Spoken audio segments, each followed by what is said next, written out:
On poursuit ce Lex Inside et on va parler du règlement européen sur l'identité numérique avec mon invité, Éléonore Favreau-Agostini, associée cofondatrice du cabinet Adlan Avocat. Éléonore, bonjour. Bonjour, enchantée.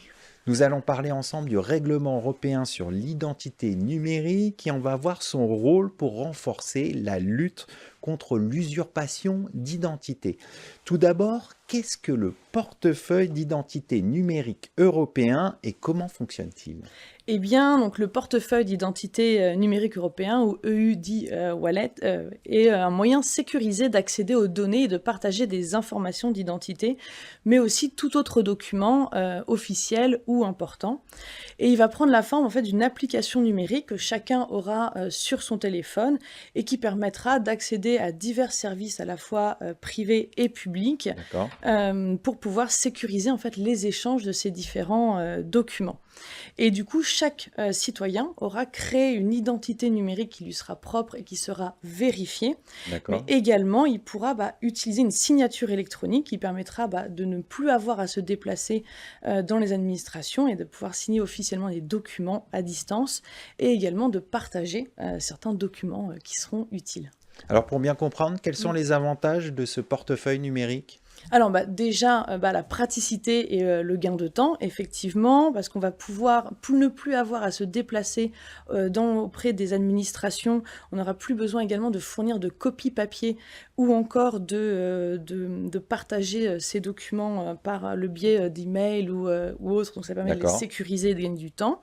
Ça permet également aussi un multi-usage, ce portefeuille, parce qu'il va pouvoir tant nous permettre auprès des autorités publiques de partager ou de vérifier notre identité, mais également auprès des entités privées et D'accord. aussi de manière transfrontalière, parce que désormais, on pourra autant dans tous les pays de l'Union européenne utiliser ce portefeuille pour permettre de valider notre identité ou le partage des documents. Alors vous l'avez dit, ce portefeuille est sécurisé. Comment est garantie cette sécurité des données, des documents qui sont dans ce portefeuille? Alors, il est sécurisé de nombreuses manières avec des mécanismes et des normes relativement, enfin même très avancées pour D'accord. garantir justement cette confidentialité. Donc, il y a notamment l'utilisation d'une authentification multifacteur. Donc, c'est l'utilisation de plusieurs facteurs pour identifier une personne. Donc, ça va être par exemple la biométrie ou une empreinte digitale ou la reconnaissance faciale, mais D'accord. également un code PIN ou un code de sécurité. Il y a également une identification unique. Donc ça, c'est un terme qui permet de qualifier le moment où un utilisateur va devoir s'identifier de manière unique à chaque fois qu'il y a une opération sensible à réaliser. D'accord. C'est un peu la même chose quand on doit valider plusieurs fois sur une appli bancaire à chaque opération que l'on réalise.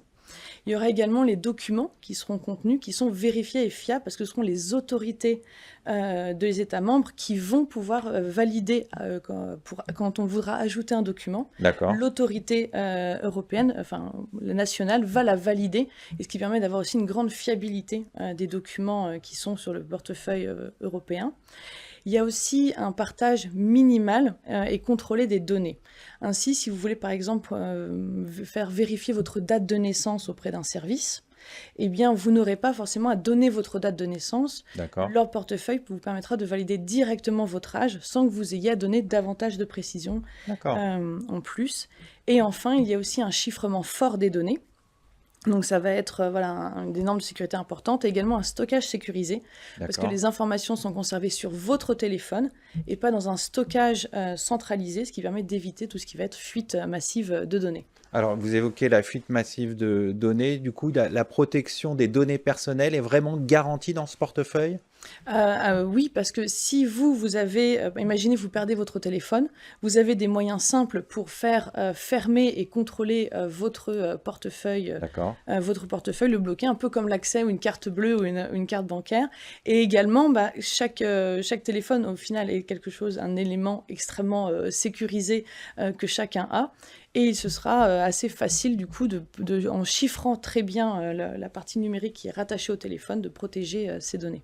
D'accord. Et le système aussi garantit l'interopérabilité du portefeuille numérique entre les différents pays de l'Union européenne. On a compris que différents documents étaient validés par les autorités nationales et du coup, ça communique avec l'ensemble des pays, c'est ça, le portefeuille numérique? Absolument. Donc, il va y avoir aussi des protocoles de techniques standardisées qui vont permettre aux différents portefeuilles numériques de communiquer entre eux.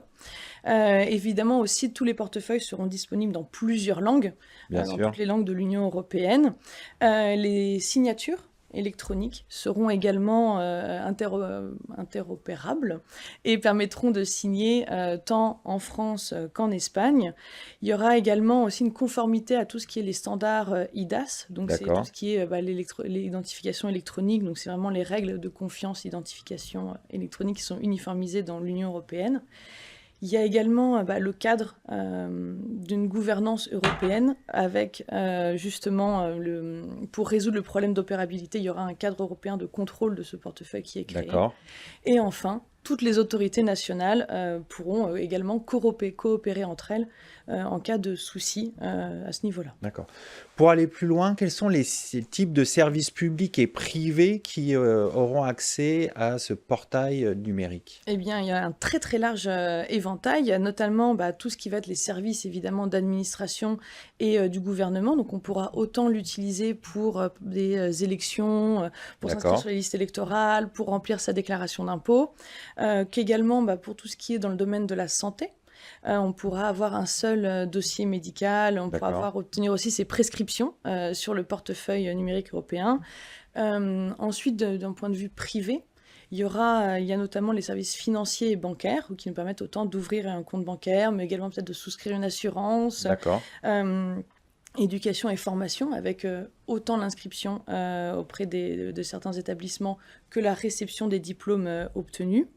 Du point de vue transport aussi et mobilité, avec le permis de conduire qui pourra être présent dans ce portefeuille européen, que l'achat de billets pour les transports. Évidemment, pour tout ce qui est commerce en ligne, il y a également la vérification de l'âge et des paiements sécurisés qui pourront être faits avec ce portefeuille d'identité numérique. Et enfin, avec l'emploi, avec notamment, on pourra vérifier les antécédents professionnels de la personne et on pourra aussi permettre un plus grand accès à des services de formation aux personnes qui disposent de ce portefeuille. En clair, pratiquement, on pourra mettre tous les documents dont on a besoin dans ce portefeuille et de les sécuriser et de pouvoir les partager quand une administration nous demande, que ce soit une administration française ou européenne, un passeport, une fiche d'impôt, voilà, c'est ça? Absolument. On pourra mettre absolument tous les documents qu'on voudra et qui permettra également de vérifier certaines informations et qui nous permettront d'avoir aussi un plus grand contrôle sur les informations que l'on souhaite divulguer. D'accord. Voilà, c'est l'exemple de l'âge et de la date de naissance où on n'est pas obligé forcément de donner tout le document, on pourra donner l'information qui aura permis d'être vérifiée par ce portefeuille numérique. Alors, il y a un dernier outil, je dirais, dans ce portefeuille numérique, c'est la signature électronique. En quoi elle permet de faciliter les démarches administratives? Déjà parce qu'on va pouvoir supprimer une grande partie des processus papier et du coup en évitant que les personnes aient à se déplacer et à prendre rendez-vous et peuvent du coup signer à distance, on permet aussi de diminuer les délais d'envoi et les coûts que peuvent représenter l'envoi de documents papier et du coup on a aussi toute une traçabilité des différents documents qui auront été signés, qui peuvent être retrouvés dans ce portefeuille numérique. On va conclure là-dessus. Merci d'être venu sur notre plateau. Merci également, merci de m'avoir reçu.